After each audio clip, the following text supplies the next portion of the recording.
Onur. Aşkım. Aç artık gözlerini. Ne olur. Ne olur Onur.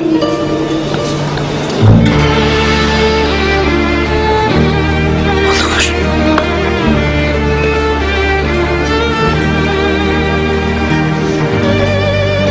Şehrazat.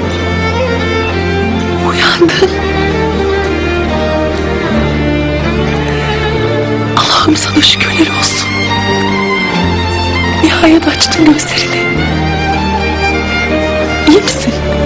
Ağlıyor musun sen? Çok mu korktun?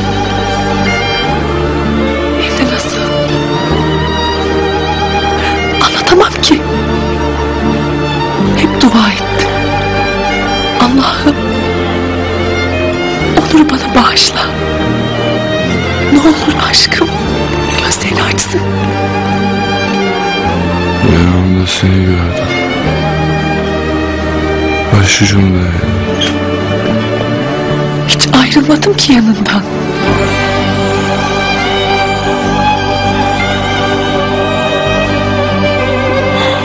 Ayrılma.